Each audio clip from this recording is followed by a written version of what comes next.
Os. Gondhok. Blegek-ugek sak dulita mel. Nala garing iki ora pangling kaya penemban Durna sing rawuh ning Karang Kadempel. Gondhok iya, Pak. Marek kleru to, Pak? Iya. Gondhok bleguduk iki dheke Begawan Durna kok kowe muni gondhok ngapa? Aku nek weruh Begawan Durna iki kaya arep ngucap lelageane. Blegek-ugek. Ora ta ya iku mah ijol-ijolan iki kepiye ta iki? Gondhok bleguduk selalu gembel semorante hawala. Iya Semar, aku ing ngemrapta ning Karang Kadempel. Wilujeng Perempuan. Slamet tekaku.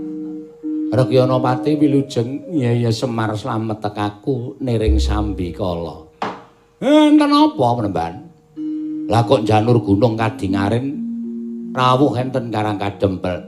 Iki ngene ya Semar. Sawise satata nggonku ngadhep ning ngarsanmu Semar Badrana ning Pedukuhan Karang Kadempel kene. Lan wis tok wenehi Purbawasesa nggonku bakal ngandhakake apa ta wigatine dene aku sowan ning Karang Kadempel. Siji tilik marang Kararjanmu lan sak anak-anakmu kabeh dene tungkap angka 2. Sowanku iki ora saka karepku dhewe nanging diutus dening anak Prabu Duryudana nanjihake babakan sasmita yang mesti nampa dening anak Prabu Duryudana babakan ya kuwi wahyu ing bakal tumedhak ana ing jagat. Ngendikane anak Prabu Duryudana nampa sasmita saka dewa yen to wahyu kuwi bakal tumedhak ana ing jagat ing ngaran wahyu katentreman. Mongko sasmitaning Jawata ingkang ditampa dening anak Prabu Duryudana wahyu mau sing dadi lantaran tumedhaking wahyu mau kowe Semar kowe mula tumuli anak Prabu Duryudana utusan nglawan aku supaya sowan ning Karang Kadempel takon marang Semar Badranaya syarat-syaratane apa lan bakal tumedhaking wahyu mau mapan menyang endi kowe blaka yen kowe gelem blaka aku banget ngaturake panuwun ingkang tanpa pepindhan upama to blakamu mau dadak nganggo pitukon. Kowe bloko ning dadak nggo pitukon kowe kandha Semar. Kowe njaluk apa? Kowe butuh apa? Tur dasare kowe rasa njaluk wae aku wis melas karo kowe. Kowe iki dadi abdi ning Pandhawa wis pirang-pirang puluh taun. Uripmu ora ana undhake babar blas. Omahmu ya ping kaya ngene iki kawit biyen ora tau owah. Ora tau tok bangun. Ora tau tok gawe becik. Uripmu ya sarwa sekeng mlarat. Mula iki ana dalan supaya kowe dadi wong sugih, dadi wong sing kajen keringan. Wong urip nang alam padang iki nek ora kedunungan derajat pangkat utawa ora kedunungan bondo donya kuwi nek dipapan mesti disepelekake dening wong. Mula kowe dadi wong sing kajen keringan, saranana kowe blaka menyang didununge wahyu katentreman mau. Tumedhake menyang endi syarate apa? Yen kowe gelem blaka, kowe njaluk dhuwit pirang triliun bakal tak wenehi. Kowe njaluk dhuwit pirang miliar bakal tak wenehi. Yen perlu omahmu iki dibongkar. Terus rasa didandani. Piye kae? Ketoke janjine muluk-muluk kok dibongkar ora didandani. Tegese ora usah dadak didandani nganggo uba rampe omahmu sing wis dibongkar iki ning kabeh diganti sing anyar, ngono lho. Diganti sing anyar. Ngono? Kabeh diganti sing pendapamu iki dirubuhke. Mengko diganti pendapa sing ukir-ukiran. Nek perlu saka gurune kayu jati wutuh 16 prangkul. Semar apa sing dingendikake Kakang Durna kuwi pancen kepara nyata aku dadi seksi. Mula iki ming gampang banget lho. Iki gampang banget kowe ming cukup walaka wae, kowe ming cukup blaka. Tumedhaking wayu kuwi eneng kene syarate iki. Kuwi engko gampang. Kowe nyuwun apa wae bakal keturutan. Apa kowe nyuwun kereta kencana ingkang ditretes inten, ditarik kuda 8 cacahe. Kowe nek ndi-ndi ora usah dadak kangelan nite kereta, saben kereta liwat para kawula ndodhok nyembah karo kowe apa ora jeneng kajen keringan. Lho kowe rungokno Semar. Kowe bakal diwenehi kereta kencana.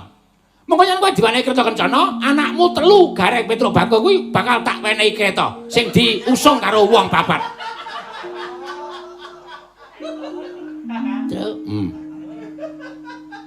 Lumayan iki entuk angkutan. Angkutan apa to kuwi goblok banget to. Kereta diusung wong papat iki bandosa. Wah, tapuk cangkeme. Kosike. Sabar, rasa kesusu, sabar. Ngono? Kowe nyuwun apa bakal tak wenehi. Wis, Ning yen kowe ora gelem nduduhke sarta ora gelem menehi ngerti menyang endi tumurun ning wahyu katentreman lan apa syarat-syaratane. Oh, Semar, tinimbangane aku bali didukani anak Prabu Duryudana, luwung aku nang kene najan dadi ndeking pengamun-amun. Nek perlu aku kudu ngruda peksa karo kowe. Aku ora bakal wedi karo kowe, ora bakal sulap karo kowe Semar Batranaya.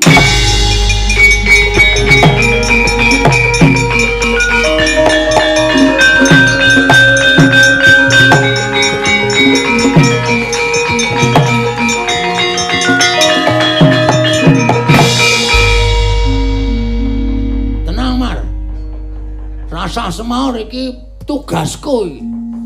Weh, Bagong anggere eneng kaya ngene iki terus ketok asline. Ketok asline. Penemban Durna. Lho, iki Bagong. Ha iya. Apa kok ngene iki Petruk? Tegese kowe iki ora ngerti wayang. Iki gareng kae Petruk iki Bagong dadak bengok. Oh, iki Bagong. Oh, kalimat yang tidak perlu diutarakan. Ngapa kowe ngadep ning arep aku? Ngene ya, Mbah. Tak omongi, nek kowe pamer brana picis karo Semar, kuwi ora mempan. Nek kowe pamer derajat pangkat karo Semar, kuwi ora mempan. Mergo pendak dina aku gareng karo Petruk ki sowan karo bapak ki mesti diparingi dawuh. Le, wong urip ki aja ngawula karo bondo donya. Wong urip ki aja ngawula karo derajat pangkat. Elinga.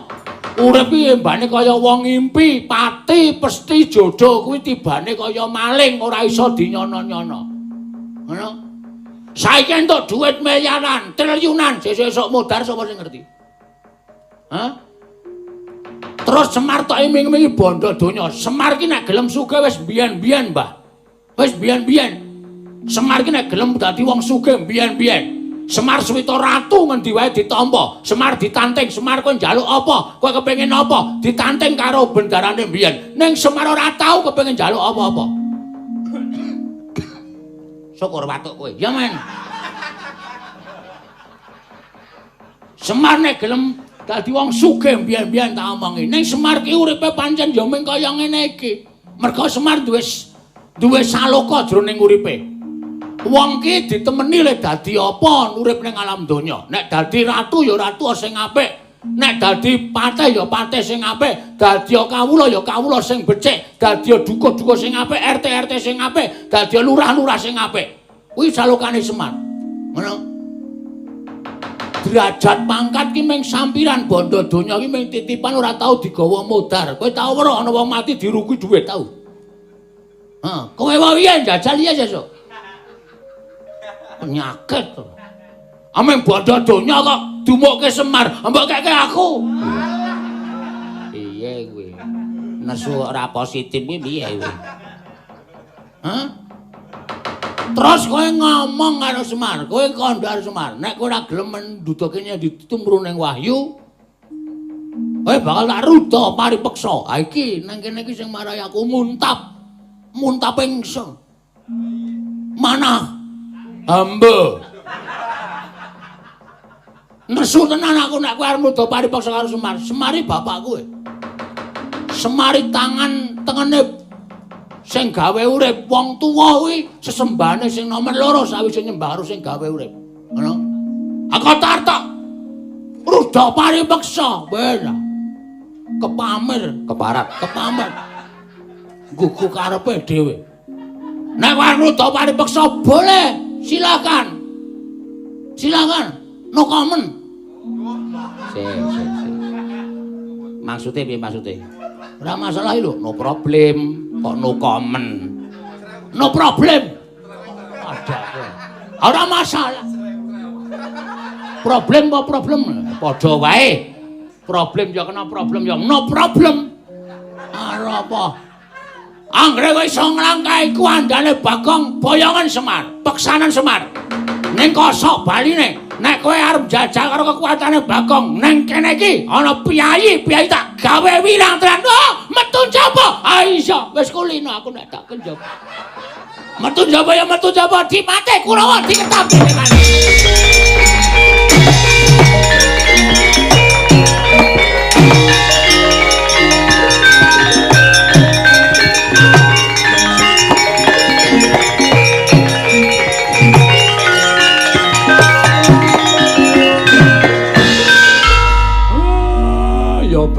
kowe ngewangi bapakmu. Ning nek wis dadi kaya ngene iki jenenge tembung kriwikan dadi grojogan, geguyon dadi tangisan merga saka lambemu. Sing arep nandingi Kurawa sapa? Sing arep nandingi Kurawa sapa? Aku ora ngerti. Aku iki. Sak omong bapak senengan. Bapak iki lagane ngono kuwi. Bapak iki nek nesu kuwi lagane mesti ngono kuwi. Bocah kandhane ngeyel, ngono kuwi. Aku ditirake.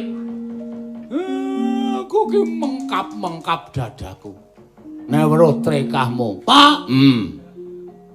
Aku sebagai anak, Pak. Anak iku bisa mikul dhuwur mendem jero karo bapak. Ya. Mikul dhuwur kuwi tegese kudu iso njunjung karo kabeciane bapak. Mendem jero kudu iso merahasiakan kejelekan bapak. Terus aku njaluk pangestu, Pak. Kurawa tak tandingi dhewe. Lho. Kurawa 100 cacahe. Aku 250, Pak. Pancen ya tenan bocah iki. 100 cacahe ora kok regane. Kurawa iki cacahe 100 ana Dursasana Durmagati. Ora wedi. Aku ora wedi, Pak. Bapak ora ngerti historiku. Waduh. Histori apa? Ngeri. Ngeri dengkulmu mlacak kowe. Histori iki sejarah. Bapak ora ngerti sejarahku. Bapak ora ngerti kabarku to. Aku kulino digebuki nang pasar, Pak. Aja kok mung 100, wong 200 gebuki aku. Nyatane aku isih urip. Aku kulino nyolong mas-masan konangan, Pak. Aku ya diajar wong nyatane ora apa-apa. Wes, iki aku mbelani karo bapak. Mati ya mesti aku mlebu swarga merga matiku mbelani karo bapak. Hak tandangane. Nek ngono aku melu le, nek ngono aku melu. Rasa do melu. Kowe anak sing ditresnani karo bapak, Petro ya anak sing digolo-golo karo bapak. Nek kowe mati bapak mesti sedih, nek kowe mati bapak. Nek aku ya anak sing paling disengiti. Ora Bagong, kowe iki ya tak tresnani. Alah. Pajake wingi doto kaidet aku ora dhewe ada. Ngerti aku dikandani tanggaku si Poniman. Wah, Poniman barang kok melu gitu.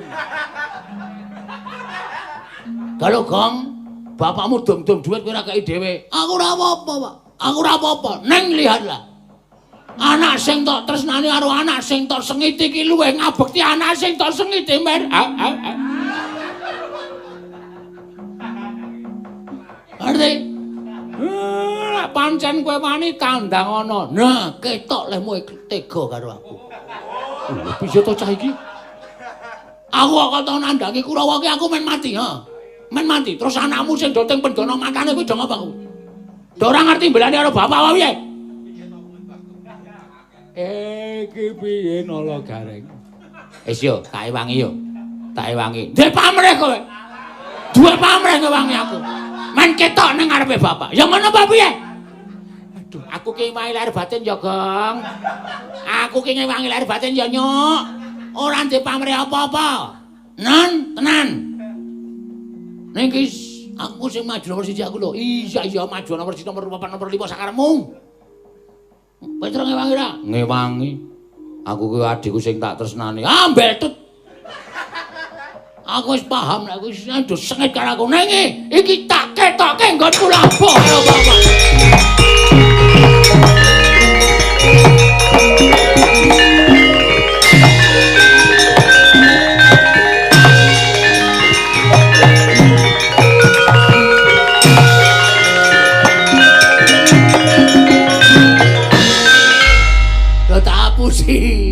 Aku liwat buri omah. Kae do goleki aku do tingak-tinguk. Ben sing dipateni men gareng sik. Petruk pateni Semar mati, aku dadi Semar. Blegedhuwek. Men do goleki aku do bingung nek dikubur Kurawa ora do bingung.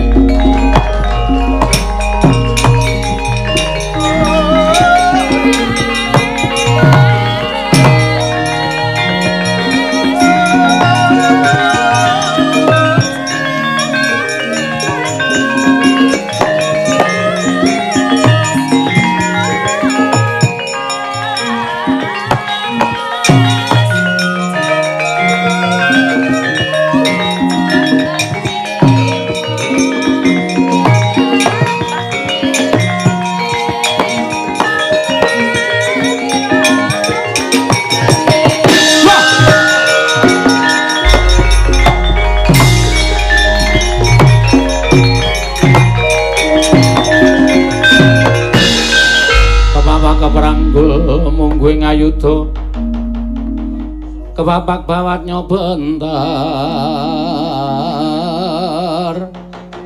kepapaknya mungguing aloko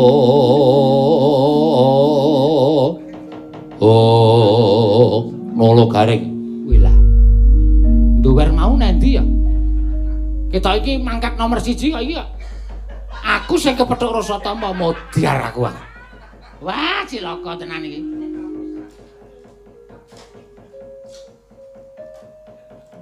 lho kok kowe mburi Kang aku liwat mburi omahe tapusi wis tandangi penake tandangi penake jengkulmu mlacot aku mengewangi kok kowe mangsamu aku ki mengewangi kowe mau saka ngendi geronge lho nek wis asem ki rasa digerongi nek rasane Pancasila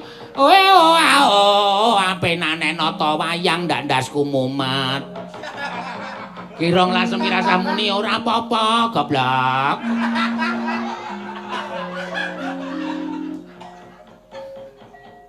salah meneh aku sono dikon ra menyang kok ora nek carane ngene iki wis adoh dhewe kesia-sia lah iya awing kowe iki cukup nata wayang ta ngenyepake ndak aku bingung aja nganti kalah karo jelali putra-putri Indonesia kang sejati lho wing kuwi rasa nganggo ora apa-apa wong jenenge Celimen kok mundur satama Bagong bapakmu ndi nang kono kene ora gelem tak rudo paripeksa nglangkai kuwandaku pecah siramu pecah diadamu lho antem mencelat mripatmu jotos mrotoli untung wilaidan tebak dadamu jemblung tak uncali sikil janggutmu nyepling utekmu waduh kuwi tenan apa ora ameng saya serem menan kono ya serem aku ya serem mergane bantu tangga tayane kata jali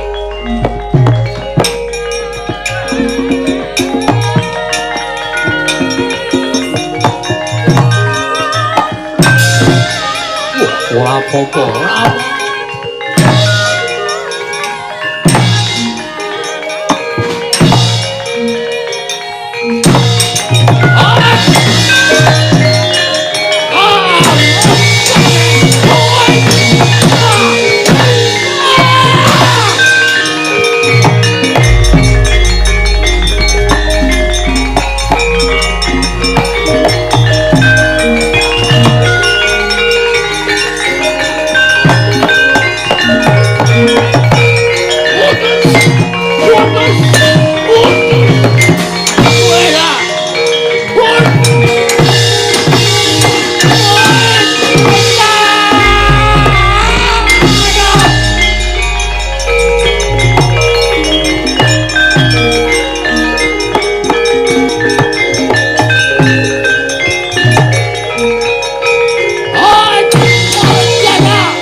rumangsane wong Bagong wong loro saudan telu saurupan Kurawa ora bubar ayo nata manjura Prabu Baladewa mati terus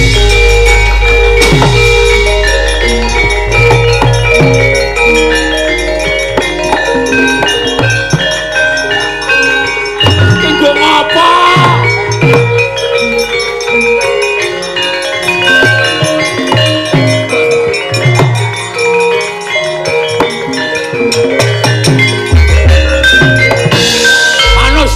jalanan iblis lalat strayali binatang sengui iki Bagong us aja ngawur-ngawur lha nomor panmu gatene agamamu jungune sak nata mandra Prabu Baladewa pitawasi jatra nampa rasa napa ni manjaba iki manjaba Budarjana lan sapiturute mungsu wong edan ki cilaka aku wong edan piye piye nyawang Aku ora. Nyawang aku ora. Nata mantra Prabu Baladewa. Iwaning pintu wasi jero-jero yanang para sura darsana muji manjana damel. Cilaka iki. Bagong wis nesu tenan. Nesu tenan. Wis kudune pikirane seneng malah bunek. Pusing rasane. Iki aku ndapuk Baladewa ki mung tak nggo guyon, aja dijupukke Baladewa tenan.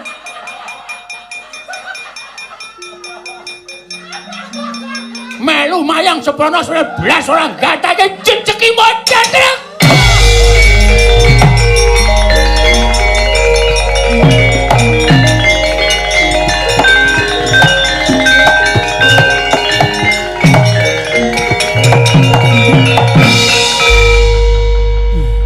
Aku kok ya kaya adep-adepan karo Baladewa tenan ta ya. Kaya gilaku kepati-pati. Bengok-bengok tenanan nek ora mlayu. Ya. Udus. Kakang Durna, pripun Dik Pati? Niki nek mboten mlayu cilaka. Bagong ngamuk tenan. Bagong ngamuk tenan Kakang Perman. Wow, mamikir. Bagong kuat nadai Kyai Cundha maneh aku meguru karo kowe, Pati.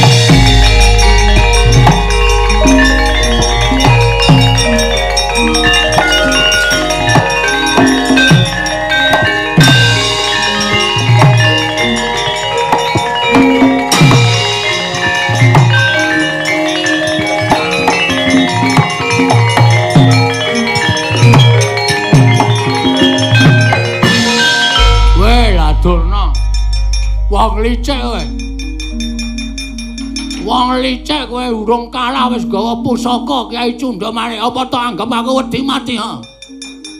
Bagong wis sumpah mbangane urip kanan kaya ngene mung ketula-tula ketoyong-toyong. Arep mangan dadak ngedol pitik. Arep pasok listrik dadak nyilih tanggane. Arep nyicil kendaraan dadak mrana-mrana. Mergo ora iso nyambut gawe luwung tekaning pati tak wujud ayo kowe apa aku sing tekaning pati ngapa kowe lho sik tak totok gundulmu modar kowe senguni iki senguni sapa sik waduh kacamataku ta Darantasena nganten apa nek kowe maju mati. Mati kajenge. Pon kula tekati mati mbok men. Urip ngrekoso tenan iki. Ketoke merdika ning kaya dijajah. Golek apa-apa kangelan. Mayang ya menang kene. Iso pindah-pindah. Sabar ana watese agi kulon Pragawa duwe wates kok. Iya ning sabar. Wong sing ditresnani karo sing gawe urip kuwi wong sing santai, sabar.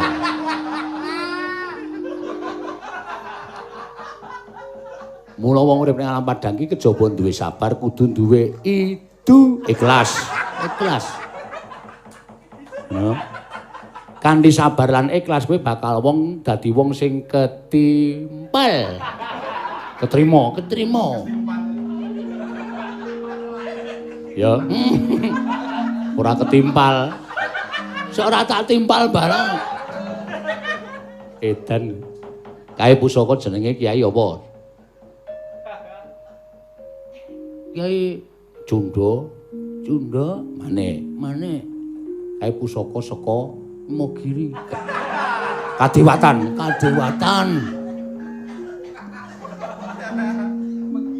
Kae tamake gunung jugruk segara umep asat ya kena umep ya kena padha-padha ampuhe heeh nek meng kowe tus ngono terus manjur mati mula aku ngeman karo kowe mbangane kowe mati kowe tak slametke lho mra ora mati ya dislameti kok iki tak slametke beda karo tak slameti. Kowe kena maju ning syarate ana. Syarate apa? Kowe aku tak manji ning awakmu. Men kowe nek ditamani Cundha manik kowe ora apa-apa. Tenane? Iya. Ayo gawe liwat ndi? Oh sik to, aku iki sapa to? Ndara Antasena. Ora basa. Oh iya. Lubiu, lupa kok lubiu. Pon gak mancing liwat pundi? Liwat Cara Sukma. Mbah. Tegese ya mancing ning ora ketara. Angsluk ngono wae. Wah ya ketara sithik-sithik ah. Masa mancing ra ketara? Iya ning ora ketara slep ngono. Oh iya. Slep ngene ya? Ya. Ngampet-ambekan. Aku len ora ngampet-ambekane ora masalah kok. Iki kudu ngampet-ambekan tak totok modar kowe. Wah, mara tangan iki. Pun nggih pun.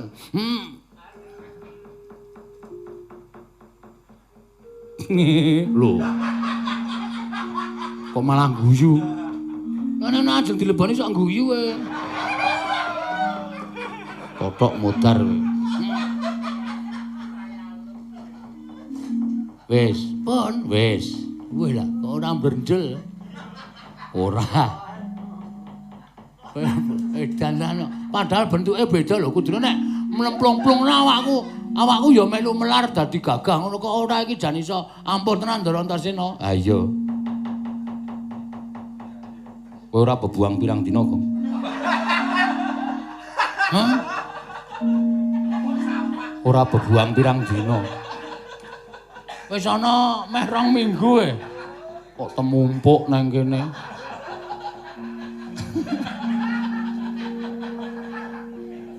Ampun dublak lho ndasmu. Begawan Donayo, aku tandingmu rekanane.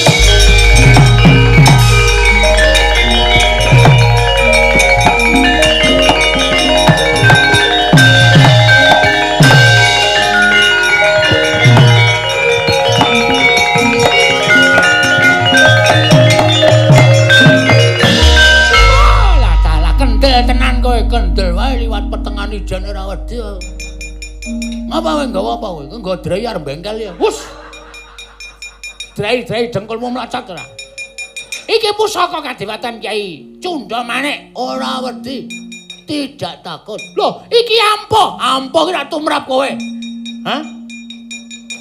Nek Gusti kuwi paring pangandikan merga kowe nggunakake pusaka sak penakmu Cundamanik kowe rampuh iki mung dadi wesi rongsokan ampuh karo ae gumantung sing gawe urip menungsa ya ngono ampuh karo ae gumantung sing gawe urip ora sok pamer ampuh ampuh kaya ngapa kowe mung kalah karo nang warung terdekat lho apa pil ampuh kuwi ampuh banget kuwi oh wis sembrono karo aku cocok mati we tibano mati dereng aku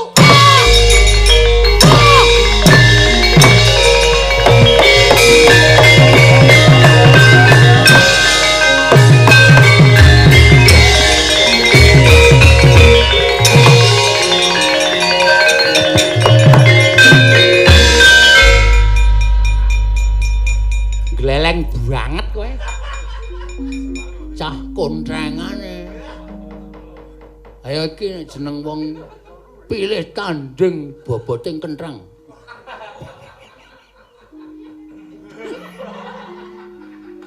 iki saiki saya suwe omonganmu iso ngawur saploke lockdown 6 sasi kok pilih tanding boboting itu boboting kentangmu bobote pira nyok abot kanggo mlaku nyok turuk-turuk ngono lho iki ana ketoprak pentas wae ya aku anggere tak golek iki suarane ngendi iki kok turuk. Wah, ana toprak pentas. Tak goleki mlayu ki malah kentongane saya cepet. Waduh, wis perang kae aku ya.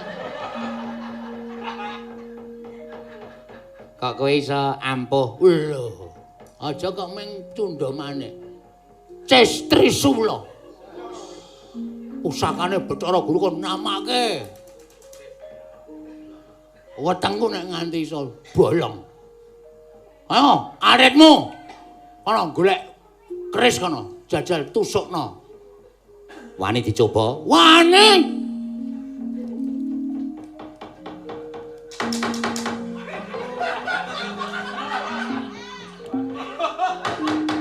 Ayo.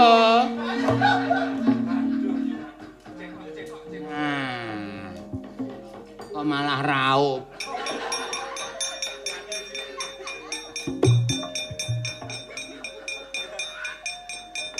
Oh, aduh. Mumet sirahku tenan. Nek nganti ora nyata. Awas kowe tenan. Asli aku nek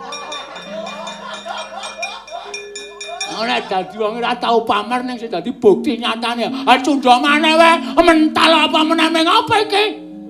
Kres, lok pira we? Oh, anya, milianya.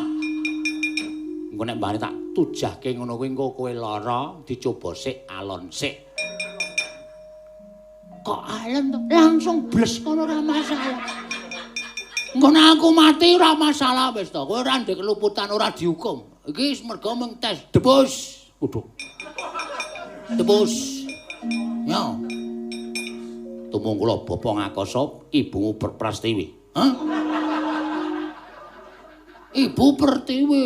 Kok tumungkul nak ibune Prastiwi? Ah Prastiwi iki cendhik kok kon temungkul. Tenan cendhik banget. Alon sik ya. Ya alon sik ana apa. Hei. Kamu degede ya, Reng? Kene ora ampuh ora. Rumangsane coba buanter. Es! Wes, Reng. Kebeler. Wih, oh, kene tatu kok ya. Wah, iki kok si antasenane kok ora mandi iki. Cilaka iki tatu e. Sik, Deret, tak golek anu. Wo, wis metu ya. Wis. Aku ora omong. Asalahe kowe sombong.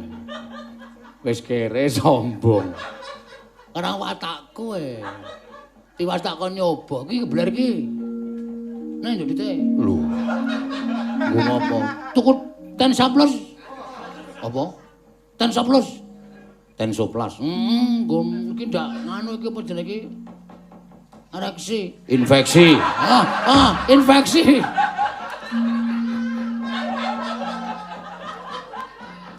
Sone nek ra iso omong cara modern, iki rasa sok omong. Kuwi lho luka basa kuwi infeksi. Infeksi. Oh, kok ereksi ora. Caedian ora. Ya maaf Pak Bagong iki kan kok trondal-trondal ya di sepura ya. Sepura-sepura ora. Den. Engkang raka kekalih teng pundi, Ndara?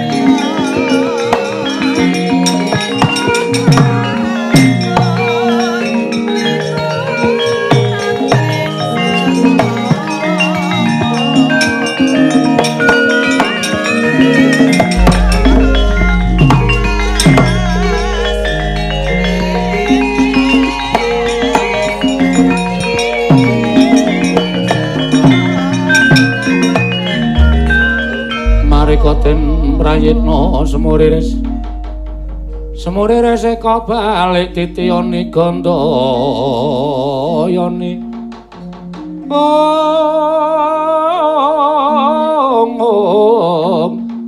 Trisanya purnama sasi sampean ming dereng mawon kula blakani to Den. Nek sejatine syarat srana sing kudu lenggah teng Karang Kadempel niku napa sing kula kandhake wau 1 senjata cakra 2 pustaka Jamus Kimasada 3 Kyai Alugoro. Lah niki kula nggih bingung lek ajeng ngrawuhke pusaka niku pripun. Engko nek ora ndang rawuh teng Karang Kadempel saya akeh satriya Nalindra sing watake angkara sing kepengin gayuh wahyu wekasan Karang Kadempel mboten tentrem. Ngene wae. Nek pancen kuwi syarate kek, aku nyorohake awakku mbelani Kakang Semar. Aku tak sowan ana ing negara Ngamarta. Tak nyuwun pustaka Jamus Klimasada. Yen pancen ngono aku tak sowan ning Ndorowati nyuwun senjata cakra. Yen pancen ngono aku tak sowan marang negara Mandura kak nyuwun Alugara. Niki guyon apa tenanan? Tenanan. Aku ora tau matur goro karo sapa wae kek. Semare koden prayitna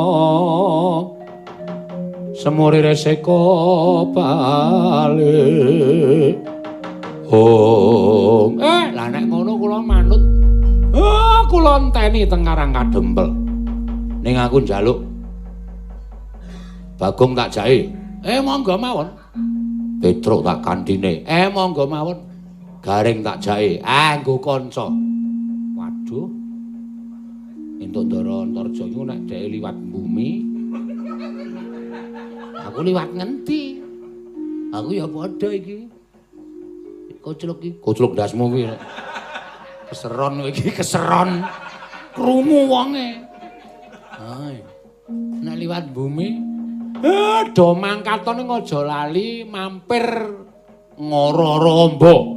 Pathuk. Wah nggih.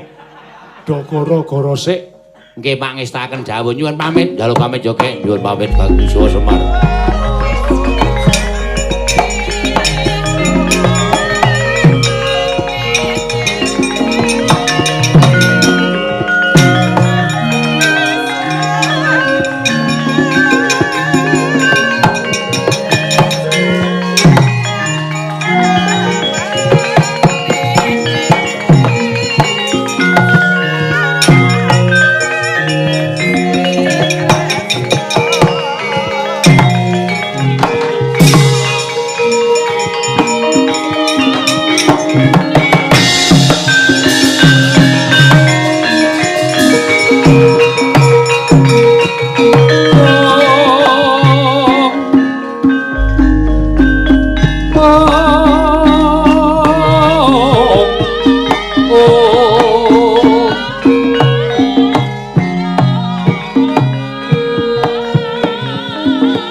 Pandhan muncara tinon lir kekonang suram sorot tekan padang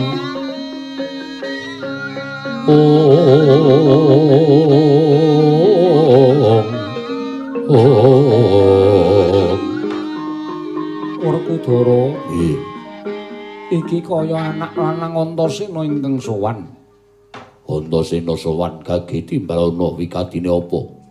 Antasena sawise satata nggonmu ngadhep Mara diake matur nggir ana wigati apa? Matur sembah nuwun Pakde. Sepisan ngaturake bekti, angka 2 sowanku ora saka karepku dhewe.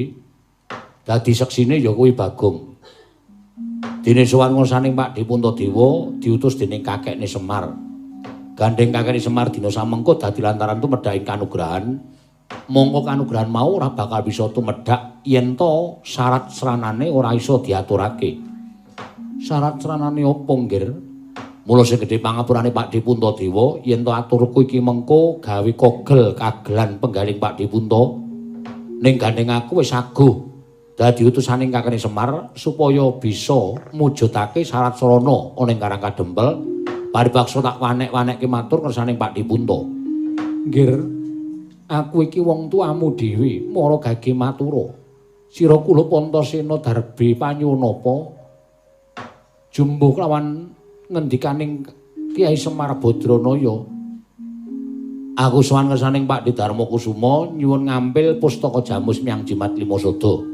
Ora kita ngamung tulegeng kedheping paningal kudu lenggah ana ing Karang Kadempel dadi syarat sarana tumedhaing wahyu katentreman Pakde Punta. Gunjang ganjing langit kelap-lapaton lerkin sanging risang mawe gandrung ing cah bambung Antasena. Bapak Jodipati eneng dawuhmu apa? Mula saiki gage petungan kanggo narar sing ganep. Pustaka jamus Lima Sada kuwi dudu pusaka bain-bain, nanging kuwi panguripaning para Pandhawa. Nanging sabab apa Semar mbutuhake pusaka ora sowan dhewe utusan karo kowe. Yen Semar sowan dhewe mesti ana petungan-petungan saka para Pandhawa. Nanging gandeng sowaning Semar iki ora sowan dhewe nanging lumantar Antasena. Kowe ngerti watake bapakmu. Aja kok mung anak dhewe, nadyan kuwi bojoku dhewe. Yen pancen sajae nyubriyani mesti bakal tak cubriyani. Mbuh kuwi pancen panjalmane mungsuh apa dudu. Mula kang sangka yen kowe bakal nyuwun pustaka jamus Lima Sada kudu dibuktekake dhisik kaya Antasena tenan apa ora. Wela dalah.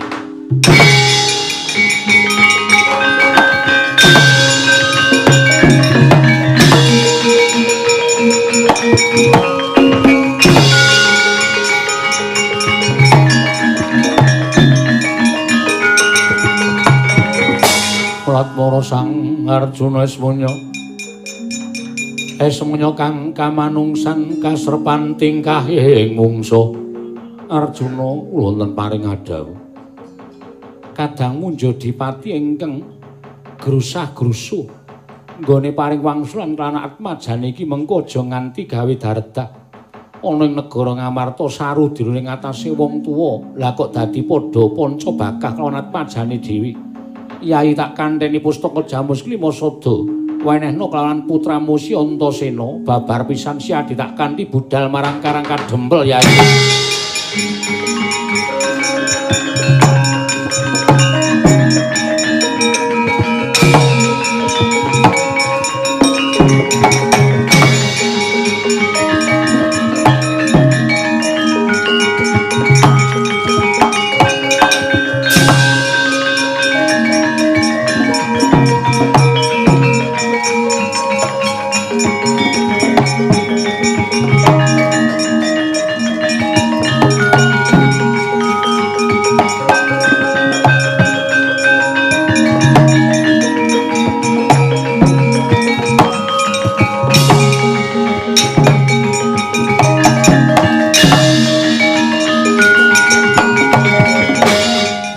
Bapak nek cubriya karo aku.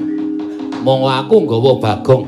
Bagong dadi seksi aturku marang ngersaning Pakde Puntadewa. Wah, Bagong ora iso dadeke seksi. Bisa uga kowe karo Bagong wis pidak jempol nebu sauyun kethek seranggon. Wah, lah wis pancen curiga karo aku. Wah, curiga apa? Cubriya karo aku tok anggap aku mungsuh. Ora sampeyan melu kok. Nek pancen bapak ora percaya karo aku, arep dikapake aku manut. Wah, aku ngaku ya Antasena. Yen kowe kuat nadai sikilku, Kakang Mas Werkudara.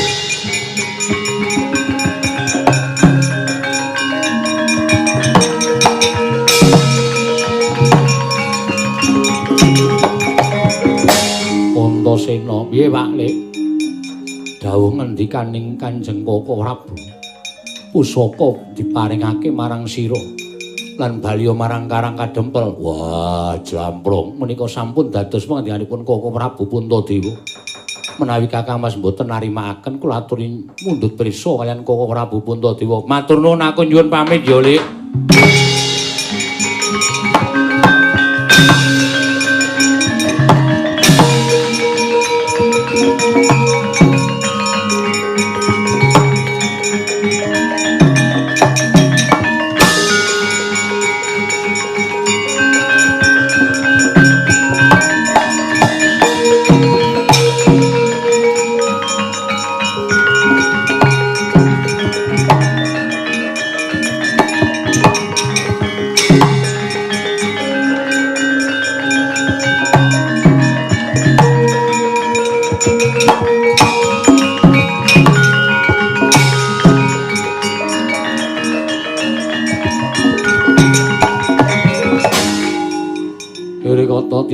Katut kaca tinon mapak Karkasuta teka pira Kresna. Katut kaca kasinggihan po. Iki Petruk nggih. Ana wigati apa Petruk? Nek ngaten, udu kowe. Wis. Katut kaca napa? Dipun utus dening Kyai Semar Badranaya. Bilih Kyai Semar badhe dados lantaran tumedhahing kanugrahan nanging syarat serananipun Karang Kadempel kedah linenggan pusaka Ndarawati. Lho. Pusaka Ndarawati kasinggihan. Pusaka Ndarawati apa? Inggih menika senjata cakra Kanjeng Prabu.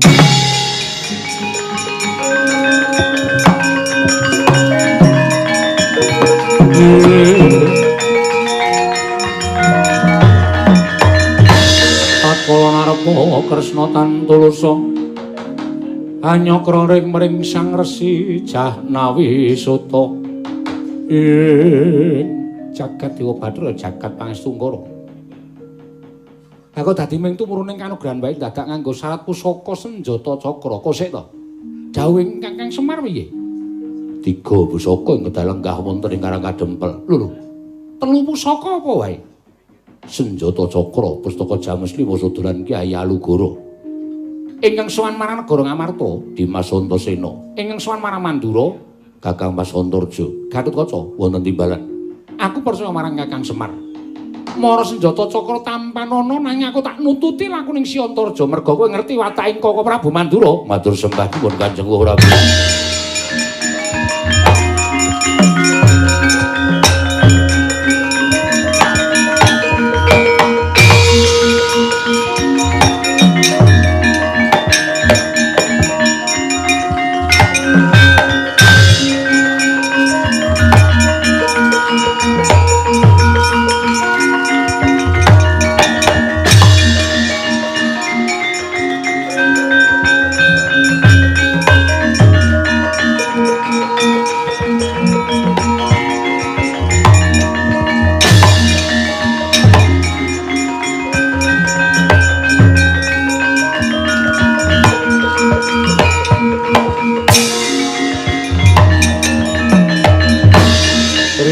Dewa Narpati Tuwinares Kresna langkung tresnanira Wiladal. Antarja inggih kula kasinggihanmu. Ene om wale-wale menapa suwan kersa paduka Kanjeng Prabu Mandura dipun utus dening Siwa Semar Badranaya. Lho. Diutus dening Kakang Semar wigatine bilih samangke Siwa Semar Badranaya dados lantaran tumedhahing kanugrahan. Nanging sedaya menika mboten saged kelampahan menawi mboten saking pambiyantu paduka Kanjeng ing Mandura. Pambiyantuku kudu kepiye aku? Kedah maringaken ngampil pusaka negari Mandura inggih menika Kyai Alugara. Wah Prabu.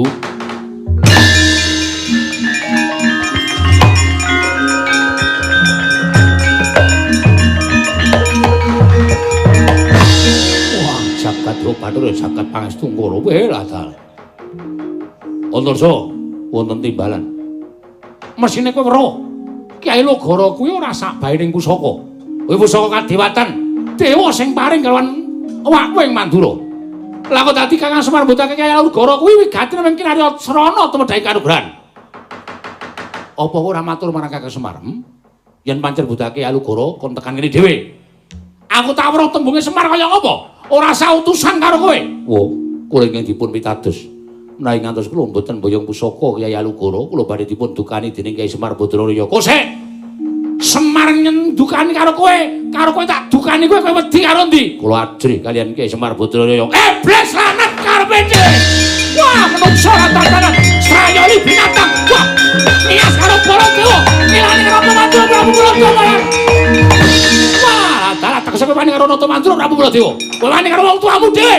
Padha karo kowe bobote abot Semar tuwani Baladewa. Antarja, kowe ora minggat karo Mantra, kene margane patimu, Koko Prabu, Koko Prabu.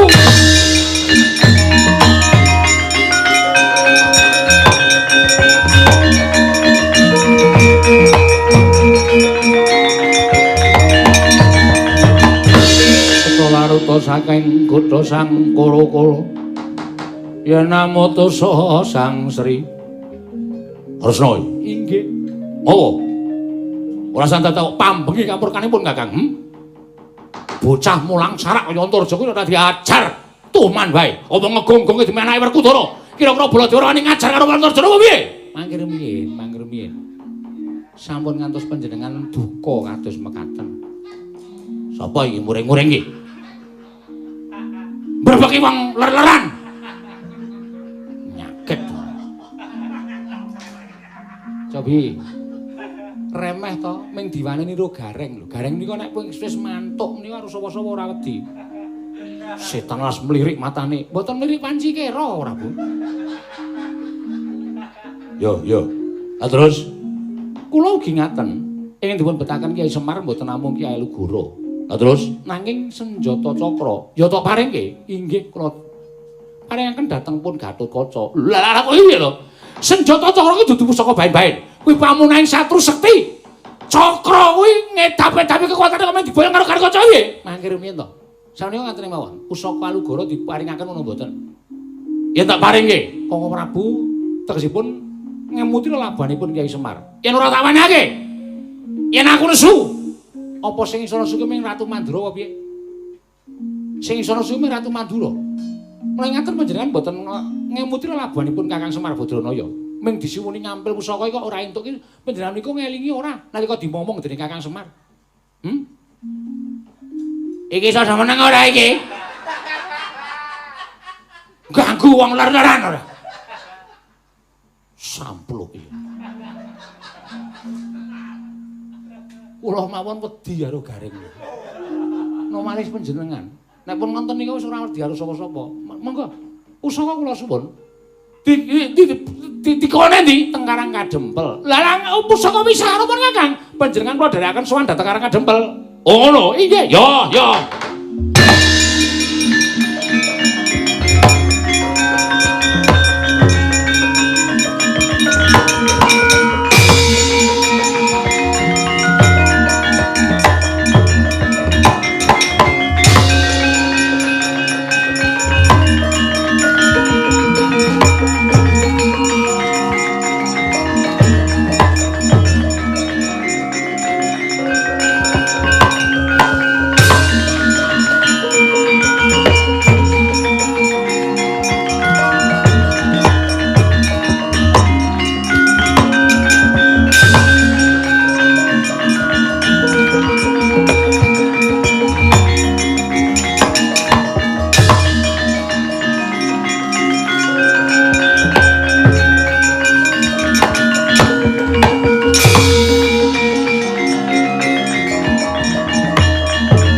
edan wayang diosah-asik.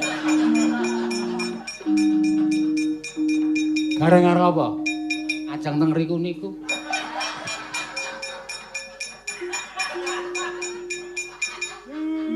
Malah pusing. Sabar lho Pak, nek wonge mutung. Iki kurang pustaka jamus jimat kelima sada. Pustaka jamus jimat kelima sada. Pustaka jamus jimat kelima sada. Pustaka jamus jimat kelima sada. Lah iki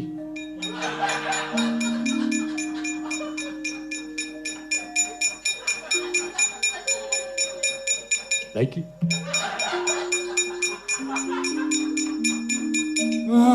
Gusti paringono sabar. Paringono kiat, paringono sabar. Kakang Semar sak banjure piye? Nggih mengkari ngenteni tumedhaking wayu katentreman. Ingkang sasmitaning dewa namung ndara-ndara kula Pandhawa ingkang wajib nampi.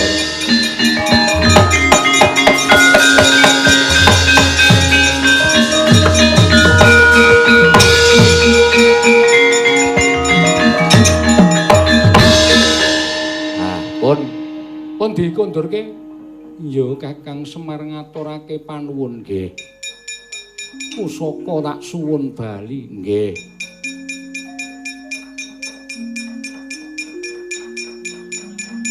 Ngaturke panuwun Kakang nggih. Petruk kuwi ndonku. Oh iya. Nyo. Nggon aku padake ora. Aduh. Kancing gelung ki bolongane cilik kok teng susu-susu.